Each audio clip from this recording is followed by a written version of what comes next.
Pwy fydd brenhines yr Heffrod? Llawer o Gymru wedi cael llwyddiant yn hon.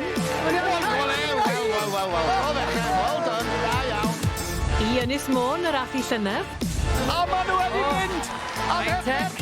Yr un yn ddim yn gweud y gwbl. Ar y ferchon. Heifer arall o waith Limousin yn ennill am y trydydd tro yn olynol. Cai Edwards wedi mynd â hi! Beth I Guinness ar y brig. Fydd y cewri cyfandirol yn parhau I dernasu?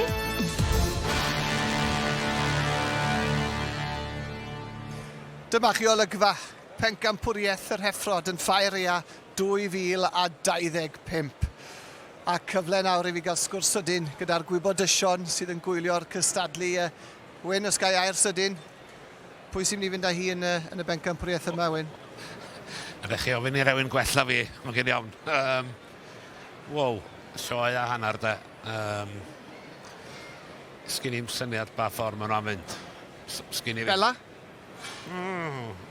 Ia. Velvet.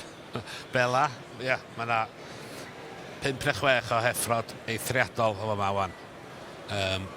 Gawn ni weld. Pe fydden nhw wedi tynnu nhw allan, gewch chi weld line-up. Gawn ni weld. Diolch Wyn. Gai ofyn cwestiwn sydyn, pwy chi meld sy'n mynd I fynd â hi? O, mae Heifer Glyn Howard yn andros ag I gan I. So, mae 4-5 o maen nhw cyd na'n hygol yn yr un, o mae 4-5 o maen andros agos yn I ddeud, llynda. Mwynhewch y cystadlu. A da chi fynd ôl I wylio'r cystadlu a'r Pencampwriaeth yma.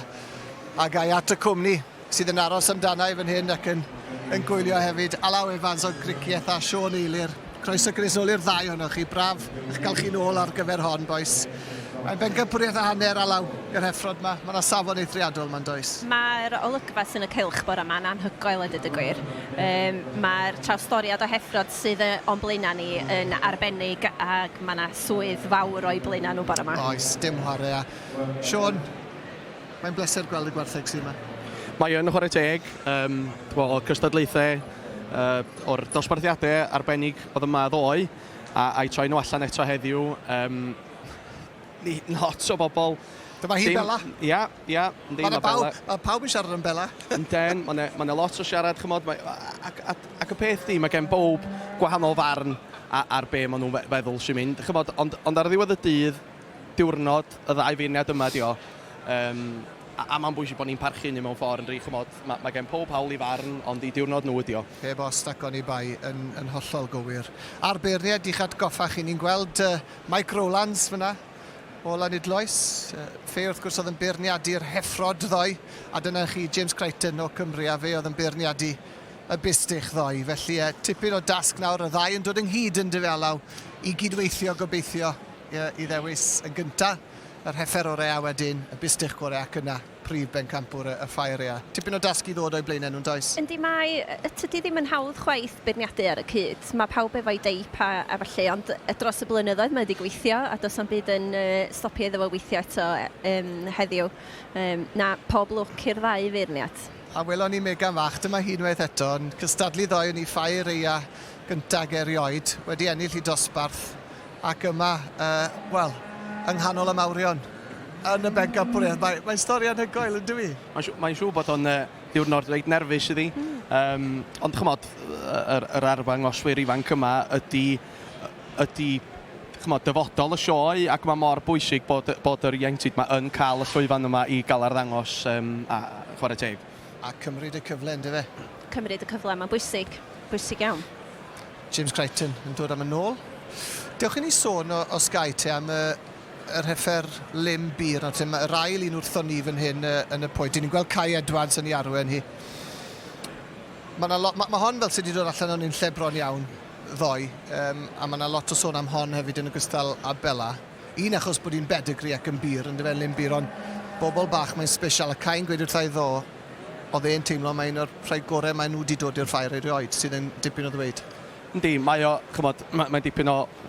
Mae Cai wedi cael lot o lwyddiant yn danos yr Heifer yma trwy gydol yr ha, a I feddwl bod Pencampwriaeth ac Pencampwriaeth y sioe ha yn y rhes yma eto wan. Mae o'n dipyn o gamp i'r ddau arddangoswr am I cadw nhw yn y cyflwr maen nhw wedi wneud, achos dydy cael tymor o llwyddiannus o arddangos trwy'r ha a'r giad ydy hynny ddim yn job hawdd. Na. Beth am yr Heifer goch na, Alaw? Mae yna rhywbeth arbennig amdan Heifer byr pedigree yn dod trwad. Maen nhw yn dosbarthiadau sydd wedi cynyddu mewn poblogrwydd dros y blynyddoedd. Dwi'n cofio ni'n arddangos yn un o flynyddoedd yn ôl am ond rhyw 2-3 yn y dosbarth. Mae'r argaeledd o wartheg pedigree ar gyfer sioea commercial wedi dod yn llawer iawn fwy rhwydd hefyd, gan bod yna arthwerthiannau mawr a cyson yn digwydd. Dwi'n hoff iawn o'i henw hi, Velvet. Velvet. Smooth. Good. A dim yn hawdd yn enwedig mewn clash fatha pedigree lim fan hyn. Dim yn hawdd cael un mor dda, achos yn aml iawn o'r Heffrod pedigree, o'r bridwyr pedigree, mae gen nhw eisiau cadw'r goreuon i hunain i bridio honyn nhw. Felly mae teulu Pencampwriaeth wedi bod yn ffodus iawn o gael y cyfle o fynd i Glangwden i weld i gwartheg nhw leni a dod allan efo'r gwartheg maen nhw wedi wneud ono. Dyna ni Tecwyn a Bela, welon ni fe ar ddiwedd y llinell. Mae yna dipyn o ffordd i fynd yn y Pencampwriaeth yma, wrth reswm fe ddown ni nôl i drafod mwy ar Bela yn y man. Felly dwch nôl ato ni. Nes iawn i chi. Nôl ato ni i'w res cystadlu'r gwartheg. I ni bron iawn a cyrraedd canlyniad ym Pencampwriaeth yr Heffrod.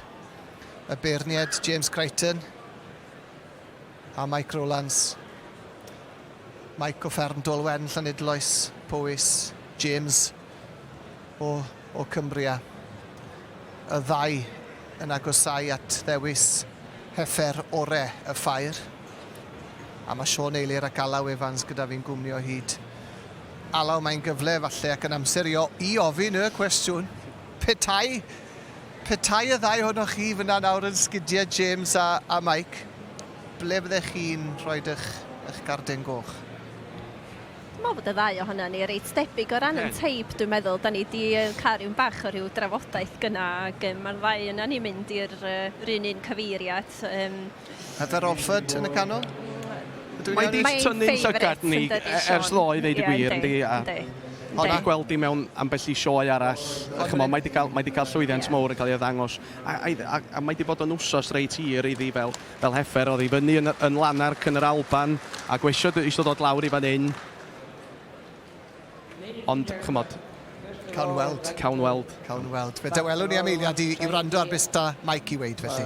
Invite me along to judge, and secondly, I would like to thank all the exhibitors, for I know what all hard work is, and we're ready to tap the champion forward. Thank you. Wel, dwi'n meddwl bod nhw'n barod i ddewis. A mae mynd i teulu Edwards. Wel, arbennig yr Heifer pedigree bir lim. Kai Edwards. Mae wedi wneud i to, boys. Y Pencampwriaeth yr Heffrod. Yw e'n mynd i fynd yr holl ffordd? Dyna'r cwestiwn. Cofiwch Heifer sydd wedi mynd a prif Pencampwriaeth y byth yma yn y ffair ers blynyddoedd, ers sawl blwyddyn bellach.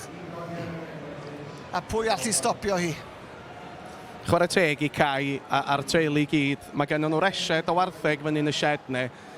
Mae o... 6 anhygoel o safon. Chwarae teg, maen nhw wedi troi nhw allan arbennig. A bob blwyddyn, maen nhw'n troi nhw allan... Dwy yn y Pencampwriaeth yma? Yndyn. Maen nhw i camol y fawr. Yndyn. Alaw, beth am yr Heifer yma? Mae'n Heifer arbennig, does o ddim dowt am hynny. A mae'n Heifer yn amlwg sydd wedi siwtio'r ddau feirniad sydd yn eis. Ac wrth gwrs mae'r teulu Edwards yn troi gwartheg allan ac yn cefnogi bob blwyddyn, a dwi'n meddwl fysa'r ffair yn ffair tlotach hebddyn nhw a dyd y gwir. Mae clod iddyn nhw am gefnogi a troi gwartheg allan, wrth gwrs a llongyfarchiadau mawr iddyn nhw. Arbennig, dyna chi felly. Kai Edwards a Velvet, Glangwden Velvet, yn cipio Pencampwriaeth yr Heffrod. Kai Edwards ar y brig unwaith eto'n Llanelwedd. Ie, ydym coelio'r peth, ie. Wedes ti ddoi, o ti'n teimlo un o'r Heffrod gorau chi wedi ddod i'r ffair? Yndi, yn y marn ni, yndi. Ond eto mae safon pawb arall i codi hefyd, yndi. Beth sy'n gwneud i mor special, ti'n meddwl? Dwi'n gwybod. Mae yna gymeriad iddi, mae yna steil a lled. Pob lwc yn y bryd Pencampwriaeth. Ie, diolch yn fawr iawn. Mae'n mynd i fod yn un agos. O, yndi. Yndi, mae'n y bystrych da yma hefyd. Pob lwc i ti boi allan gwerchiadau. Diolch i fe.